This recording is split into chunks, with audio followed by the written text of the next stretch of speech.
est en carton, pirouette, cacahuète. Il y a 20 ans, l'Andalousie est devenue une communauté pionnière en Espagne dans la mise en œuvre de l'enseignement bilingue en français. Conformément aux recommandations du Conseil de l'Europe, au cours de l'année 1998-1999, les premières sections bilingues espagnol-français ont commencé à fonctionner dans les collèges et instituts publics. En 20 ans, l'enseignement du français s'est consolidé en Andalousie. Le bout du nez, le facteur.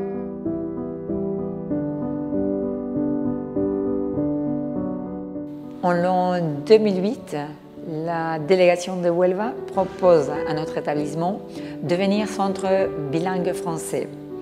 À cette époque-là, la directrice fait la proposition au reste des professeurs et on démarre avec cette nouvelle aventure. Le projet bilingue a commencé en 2005. Ce premier pas, certains professeurs ont commencé à se former pour en 2001-2002. Nous avons notre projet bilingue autorisé depuis 2007-2008.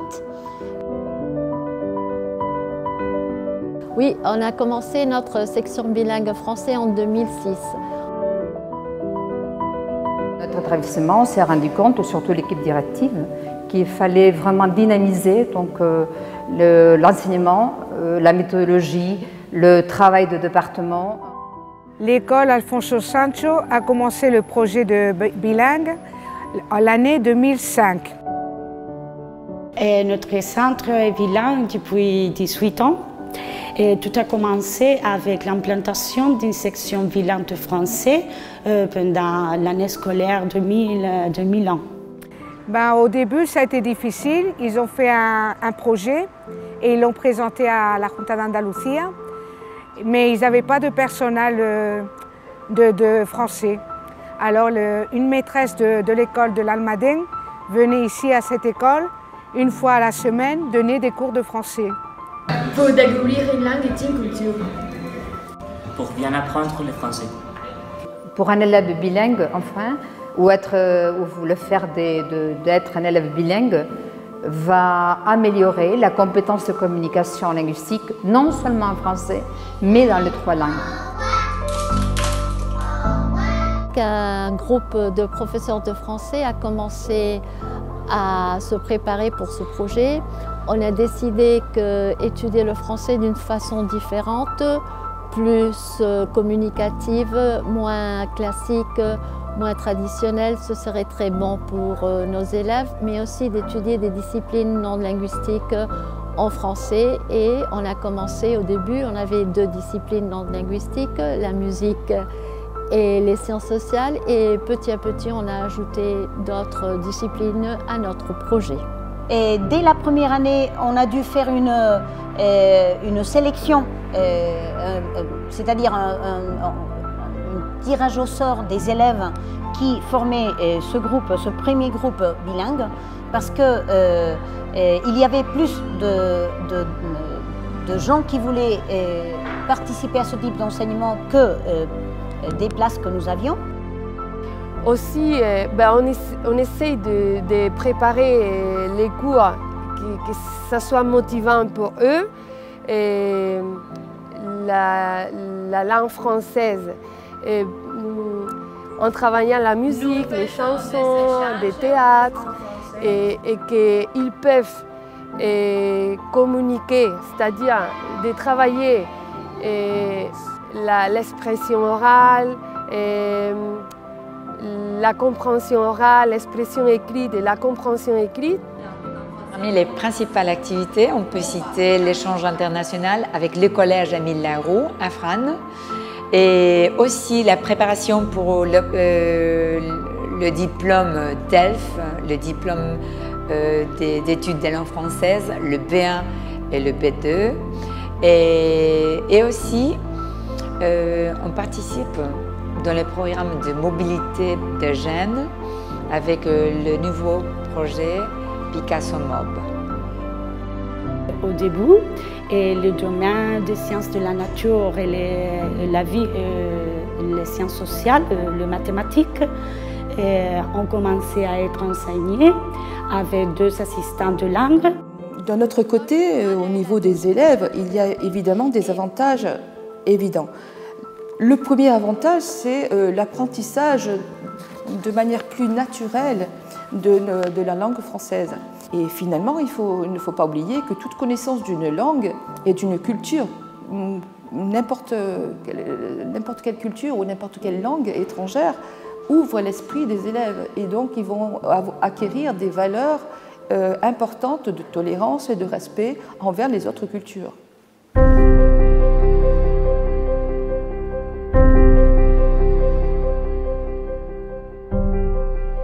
Les points principaux, c'est premièrement qu'ils comprennent, écouter, et après, d'après d'écouter, comprendre et répéter, et à la fin du stage, à la fin de 5 ans, ils commencent à parler.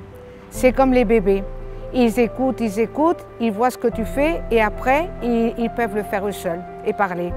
Pour moi, et quand on parle de l'importance des projets bilingues, plurilingues dans les établissements, moi je dirais surtout, j'aimerais remarquer, souligner, pour moi, 2 questions clés. L'une, l'amélioration en général du travail en équipe. Puis d'autre part, mais tout le monde connaît quelles sont les compétences clés.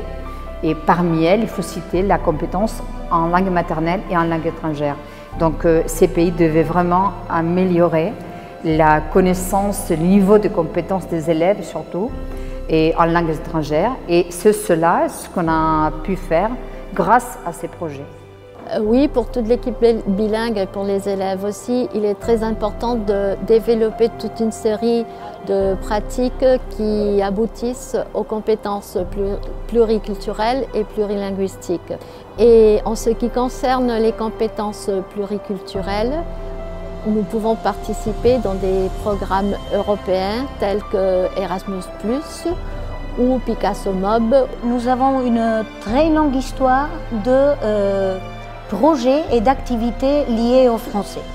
Et même dans la période précédente à notre histoire bilingue, à notre enseignement bilingue, et nous avons fait des projets européens, des échanges. Nous accueillons aussi des Picasso Mob et aussi à travers les activités que nous proposons à nos élèves. On participe, on va tous les ans voir des films au festival de cinéma, et on va au théâtre en français, et on fait des activités, des ateliers culturels ici à l'école aussi, et par exemple des ateliers de cuisine, des ateliers des concours de textes, de lettres au Père Noël, etc. C'est-à-dire on essaye de montrer aux élèves que le français c'est une langue qu'ils doivent parler, que c'est une bonne idée de se débrouiller, que ce n'est pas qu'une matière qu'ils doivent réussir en fin d'année. Quand les projets bilingues ont commencé à l'année 2005, on a commencé avec les français langue étrangère et la matière SVT, c'est-à-dire les sciences naturelles et les sciences sociales. On a travaillé les français langue étrangère, les SVT, c'est-à-dire les sciences naturelles et les sciences sociales, aussi les arts plastiques, la musique et les sports, l'éducation physique. Dans un premier moment, il y avait 3 matières non linguistiques qui étaient les sciences sociales, physique, chimie, éducation physique et sportive. Et au fur et à mesure, le nombre de matières non linguistiques a augmenté. Dans ce sens-là, notre section bilingue est très active et nous avons prévu un ample éventail d'activités, ou bien extrascolaires ou parascolaires. On pourrait diviser en 2 grands blocs les activités qu'on fait. D'un côté, il y a tous les voyages et les activités, et de l'autre, de la formation d'aide. Notre école introduit le français dans tous les plans et tous les projets que nous réalisons. Et susciter la curiosité et l'intérêt, en forgeant une mentalité plus ouverte, flexible et critique.